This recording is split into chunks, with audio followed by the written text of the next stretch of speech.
welcome to another episode of our video series of the mechanics of human cognition. It's good to be with you again. How has your week been? It's been very well, thank you. Feeling ready to get into some pretty complex territory today. Excellent. Because today we are tackling something that I think confuses almost everyone. Human nutrition. You look out there and the advice is it's a minefield. One expert says one thing, the next says the complete opposite. And you're left asking, what on earth am I supposed to eat to actually be healthy? And that confusion is completely valid. It's the natural result of the current system. Our mission today really is to build a framework for understanding why. Why is there no consensus? And you can really boil it down to two fundamental biological realities that are almost always overlooked. Okay, what are they? First, that health is fundamentally individual. It's bespoke. It can't be standardized.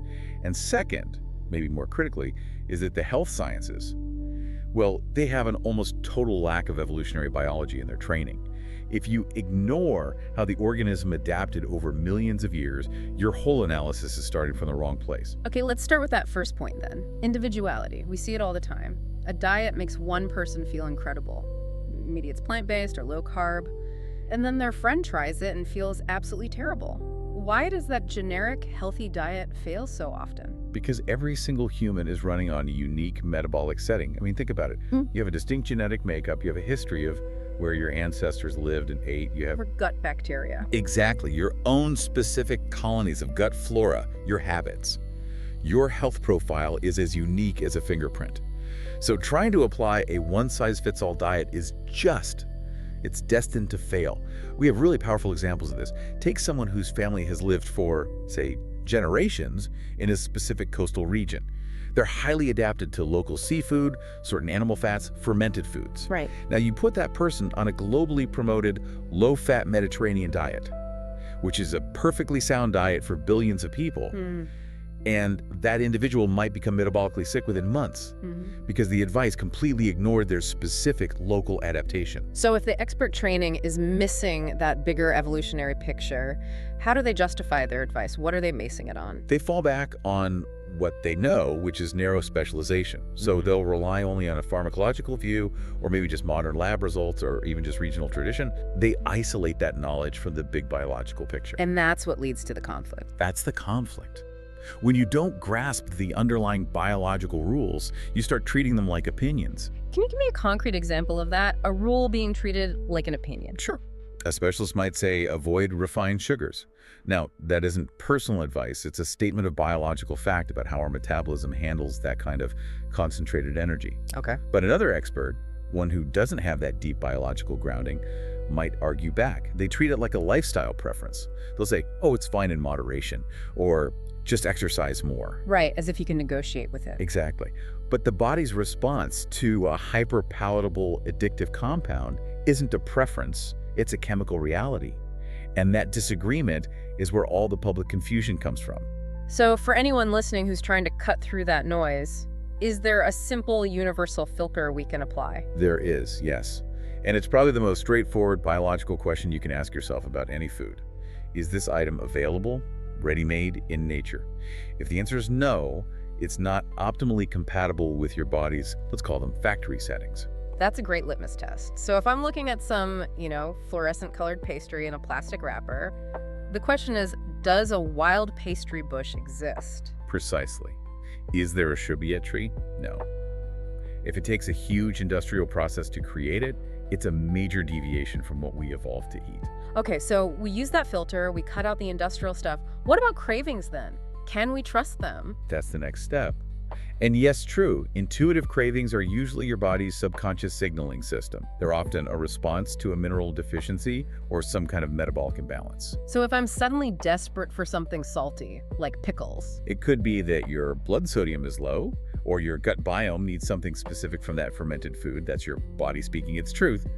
But, and this is a huge caveat, we have to talk about the microbiome. The gut bacteria. Your gut bacteria colonies have an enormous influence on what you want to eat. They are, in a way, selfish. They will drive you to consume what they want to eat, which is usually sugar and refined carbs. Ah, so that's why you can know a sugary snack will make you feel awful, but you still crave it intensely. That's the bacteria pulling the strings. They want sugar, even if you know it's going to cause bloating or an energy crash. So how do we get control back? You have to break the dependency first. You have to systematically remove those hyperpalatable, highly addictive processed foods. Once you break that chemical dependency, those aggressive sugar-loving bacteria colonies recede, and then your genuine biological cravings, the quiet ones, they can finally emerge. Following those signals, that becomes your best individual diet. I want to talk about the reality of modern life, though. Urbanization, huge populations, we depend on industrial food. Does that automatically mean it has to be unhealthy? Unfortunately. Yeah. Yes, to a large extent, and for two main reasons. First is the loss of diversity. Industrial farming is all about yield, so it focuses heavily on just a few crops. Wheat, corn, soy. Exactly. But our biology evolved to expect a huge variety of foods, thousands of different species. When you overload the system with, say, just wheat, day after day, you get what some call the cereal brain effect. This chronic, low-grade inflammation because the body isn't getting the micronutrient diversity it needs. Okay, that's loss of diversity. What's the second problem? It's the supply chain. Food has to travel thousands of miles and then sit on a shelf for weeks, maybe months. So it needs to have a long shelf life. Right. And real, living food is meant to rot. That's the sign of life. To stop it from degrading, industry has to use preservatives, additives, stabilizers. You know, it's interesting, in traditions like Ayurveda, food that was cooked and left for more than a few hours was considered to have lost its vitality. It's life force. Essentially, yes. The principle is sound. If a product on a shelf doesn't rot, it contains anti-life compounds, and then we eat them. We hear about E-numbers and additives, but you mentioned something called nature-identical aromas. What are those? They're synthetic substitutes for flavor. And while they might be chemically similar to the real thing, they're foreign materials to the body. But the real disruption comes when they isolate one specific component. Like MSG. Monosodium glutamate is the perfect example.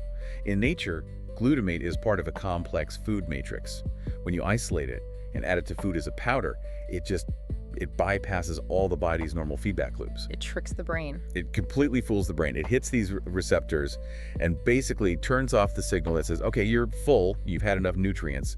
It just encourages you to keep eating, far beyond what your body actually needs. All this talk of additives and pesticides leads to a lot of anxiety. You know, mercury in fish, pollution. Is the world just too dirty to eat from safely? Or are our bodies more resilient than we think? Our bodies are incredibly resilient. We have to remember that. Our detoxification systems, especially the liver, are extremely effective. Think about caffeine. If you were to inject the amount of caffeine from 1 cup of coffee directly into your veins, it would be fatal. But when you drink it, your body manages it perfectly fine. It even provides some benefits. We are not fragile. So where does the toxicity problem come from then, if we're so good at handling things? It's not about the substance, it's about the dose, and more importantly, the frequency.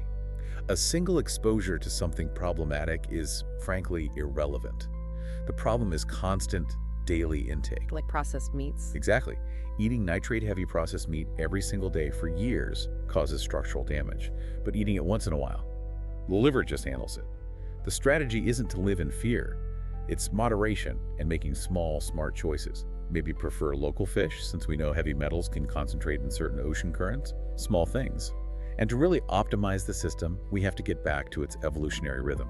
Diversity and seasonality are just. They're non-negotiable. Meaning we should eat what's in season? Yes. Our bodies co-evolved to use the nutrients in winter vegetables during the winter and summer fruits during the summer. Eating something like eggplant 365 days a year, which we can do now, it disrupts that natural balance. Let's shift to the big prize then, longevity. Looking at all the data, both historical and modern, what is the single most verified dietary strategy to live a longer life?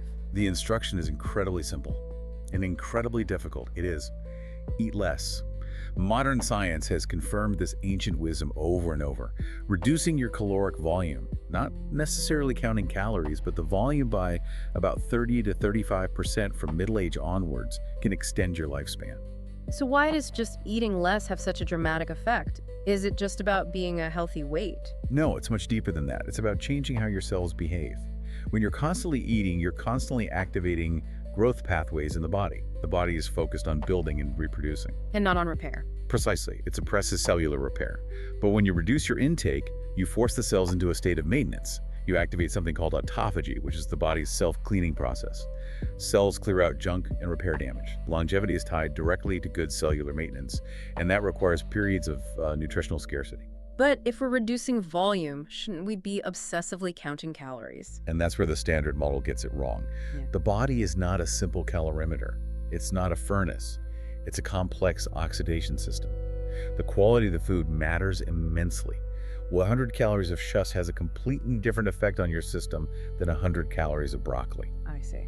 So focusing on just eating less often, and only eating when you are genuinely hungry is a much more biologically sound approach than tracking a number on an app.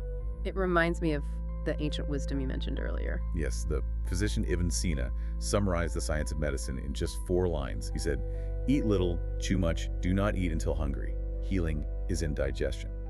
Every single point is about volume control and digestive efficiency. So, last question. What's the most overlooked, most foundational part of nutrition that we're getting wrong? Clean water. It's the food we are consuming either too little of or in a contaminated state. Yeah.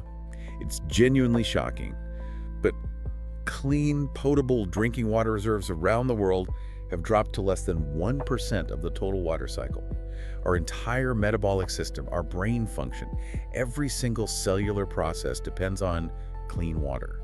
And getting it is becoming our biggest challenge. This has been incredibly clarifying. So the path forward seems to be focus on volume, maximize variety, break addictions to processed foods, and then learn to trust our own biology. Exactly. And let me leave you with one final thought on this. We talked about toxicity from food, but we also have to manage our emotional stress around food. The constant anxiety while you're eating, is there metal in this? Is it organic? Is it dirty? That stress response itself a mechanism that creates sickness. So the stress itself is toxic. It profoundly disrupts digestion. So the final rule really is to prioritize your mental state when you eat. Be relaxed, eat little, eat measuredly, and eat diversely. If you do that, your incredibly adaptive body will handle the rest. That is excellent advice to end on. Thank you for walking us through all of this today. My pleasure. We hope this analysis helps you approach your next meal with a bit more clarity and maybe a lot less worry. Until next time.